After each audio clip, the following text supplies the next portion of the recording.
inference that we would expect, but it also has type inference for function parameters. Let me show you that. So I can just get rid of these types.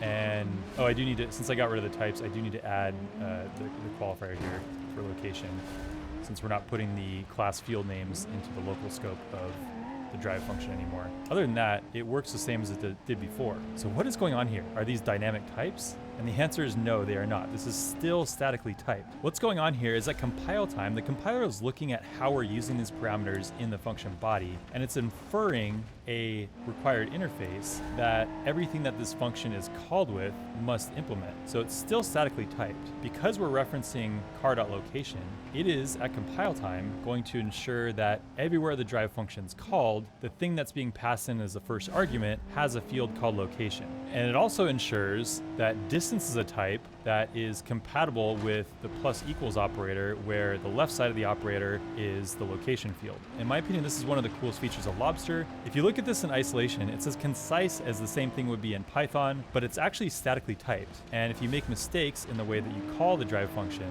those will be caught at compile time instead of your program face planting at runtime. So if I go ahead and try to call drive with some random types like an int and a string, which obviously doesn't have a location field, the compiler is going to catch me. Type int does not have field location. Again, static typing, even though I didn't specify types in my function signature. There is probably a case to be made that this might not be ideal for code readability. You can always add types if you want to, and maybe if you're prototyping and trying to move really fast when you're writing code, you can leave the types out and then add them in later if you want to. But yeah, I anticipate this being a polarizing feature of Lobster. Okay, onto function values. So like many modern languages, functions are first-class citizens, and that you can define them anonymously and assign them to variables. So I can convert this drive function to a anonymous function and assign it to a variable.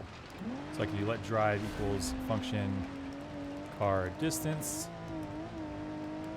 and it does car.location plus equals distance.